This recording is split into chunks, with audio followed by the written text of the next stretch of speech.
About a month ago, I began looking for artists on Fiverr to have them create some custom parts that I could use in my Warhammer army. I had 3 primary ideas that was going to split along Fiverr's 3-level system. I also want to hire some additional people that I'm going to put into the Wildcard category. These are going to be people that either offer a really good deal or those that don't have a lot of reviews, as they're probably relatively new to the platform, and see, can I find amazing deals and hidden gems among them. This video is sponsored by Fiverr, and they're also kind enough to provide all the necessary credits to make this project a reality. First step will be to find some artists, so I went on Fiverr and I started looking up at 3D modeling. And I got a bunch of different results, but I decided to go into the service options and essentially sort it by 3D printing. This way, hopefully, I'll get the people that actually know how to handle 3D printing and understand the complex details that needed to be involved when actually making those models. This did result in over 7,000 different people that were offering the services. So I just started going through all the different pages I could see and just try to go through different profiles and see, did any of them have something that I think could work for my project, and essentially trying to add them into a special favorites folder, for which then I'll be selecting them for my projects. For my level 1 project, I wanted to create some really cool custom bases, which are basically the foundation of every single miniature. For that, I selected Hollid, who I basically chose specifically because a lot of his miniatures that he had in the showcase had very intricate bases that I thought would work really well. And additionally, he showcased a lot of understanding of how 3D printing works, so I really thought he was very promising. I messaged him the brief, I gave him all of the little details, and I sort of explained that I'm just looking for something that is essentially a castle ruin,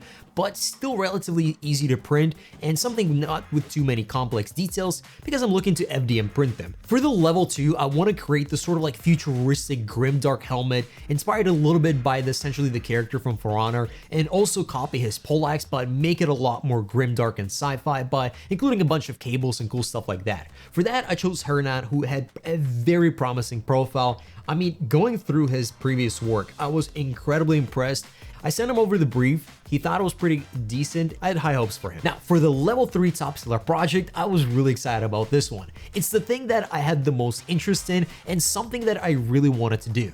But the problem is, after messaging a bunch of people, they all told me that my idea was far too complicated and my budget of $200 was simply not enough. So when I messaged Arthur and gave him my idea, he said he will do it for $100. So I said, hey, would you consider doing additional items then? Include it into the bundle and get it up to 200. I said, I'll sketch some additional details and you can pick a few of them to make it 200. And after I gave him a bunch of different ideas, he came back to me saying he'll do them all for 160.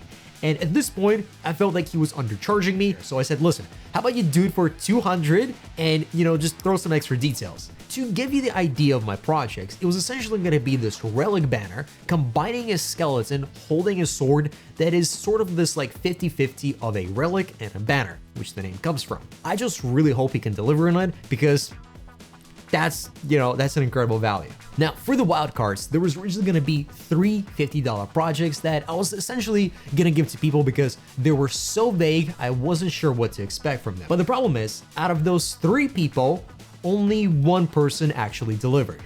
The other 2 disappeared. Well, one of them disappeared. The other one said his computer broke, so he couldn't actually get anything done. Now, you'd think that'd be a problem, but the problem is that I had another person cancel on me, or more accurately, disappear. Because when the level 1 person finally came back to me with a rough sketch render of the base he created for me, I said, this looks pretty good. Could you maybe sort of simplify it a little bit? This will be impossible to print. He disappeared after that. I tried messaging him multiple times. I tried contacting him, nothing. So I got really worried. However, I thought that what would be a very cruel and absolutely grueling, experience of me having to sit with support and explain this guy didn't deliver, blah, blah, blah. Turns out all I had to do was just hit the cancel button and I got all of my credits back instantly. So I got on and started just looking for other people. In the meantime, the other 2 people that got canceled, I thought, okay, now that they both canceled, I'll just split 1 person's money for every single person that actually delivers in the project and give them a little bit of an extra tip. This way, all the people that actually delivered will get something extra. And the first person to deliver was the level 2 Hernan, and the items he came up with were absolutely brilliant. I mean, the Poleaxe and the helmet both had the combination of sort of like the steampunk diesel that I think would work really well in 40k and just fit naturally. A lot of the details were absolutely phenomenal, and especially the Poleaxe just looked incredible. I mean, it works so well, and I can see it working for absolutely a variety of factions, all the way from my Gene Stealers to Space Marines to even something like EdMech. It had this very neutral theme to it that would fit a variety of basically factions, so it was the exact thing I was looking for. I'm probably gonna put them on a Space Marine, but I think it just works really well. Now, as my level 1 seller ended up basically disappearing on me, let's call it canceling the order, I thought that I'll actually entrust Hernan with my order, and I gave him the basis to essentially see if he can deliver something. Given his previous work, I thought it'd be pretty cool. And these are the bases he delivered.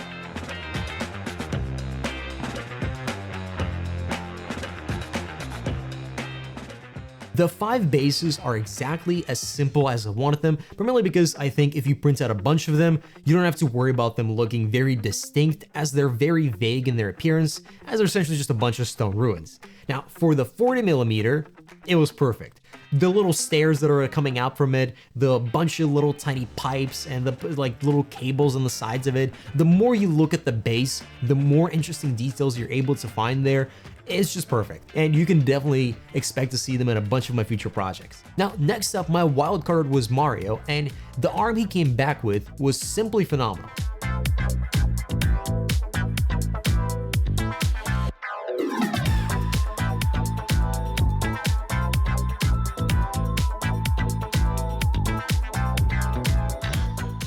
Now, as I had one of my wildcards cancel on me, I essentially went back to Mario and said, hey, would you mind doing another project? You know, I really enjoyed working with you. Here's an idea I have for this alien head. And the next day, he already had something ready for me, and I just asked for like an additional adjustments because I thought it'd be kind of cool to have these like pincers coming out of the side of it. So where the alien head is like biting onto someone, they can grab onto the subject and just like make it even more horrifying. And he made them, and they looked really awesome.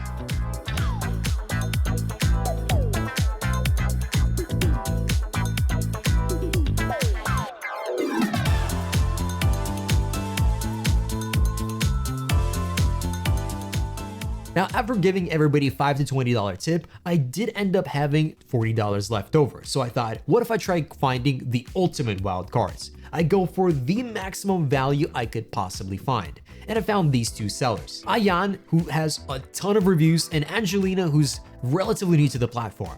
I gave them both the exact same project of essentially creating these like 2 zombie heads that have demonic essence to them, and maybe something a little bit insecty that would just have a very creepy vibe to it. And essentially said, make one head, and then just for the second one, just add a little bit of variety to it so they don't look identical because, well, it's only $20. I understand it's not exactly a big budget.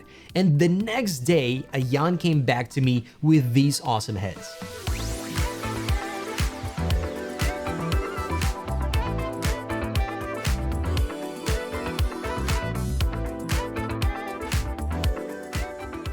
Honestly, I was incredibly impressed, and I can see how he has so many reviews, but for his profile, if I could give him just one suggestion, add some more pictures, because the 2 pictures he has are just do not match the level of quality he produces. But still, I was just so impressed by him. Incredible work. Now, when Angelina made her delivery, I honestly had a good laugh, because somehow both her and Ayan had the exact same idea for essentially which features they decided to copy on top of the zombie.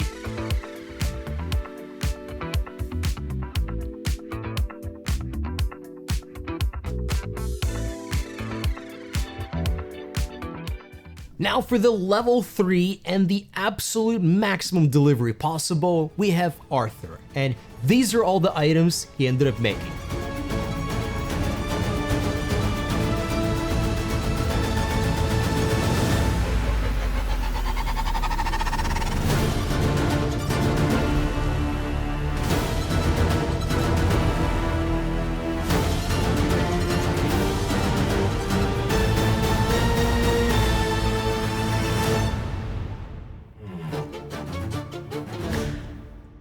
And I'll be honest, when I saw the items, I was absolutely blown away, particularly because Arthur just offered such incredible value and put so much thought and detail into everything, and he made them exactly the way I essentially asked him, to the point that it was just beyond impressive. And all of these artist profiles will be linked in the description, so make sure you click them and check them out. And they are affiliate links, so if you do end up clicking and getting something, I get a kickback as well, and use code ADM10 for 10% off your first purchase.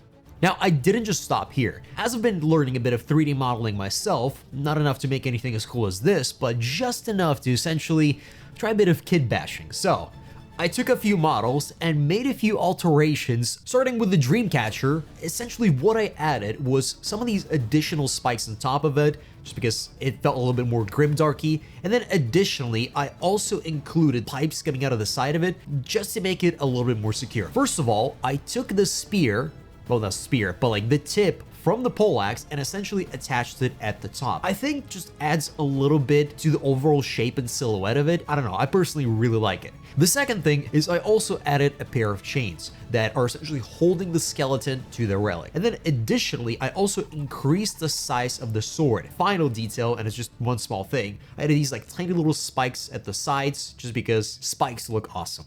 That's it.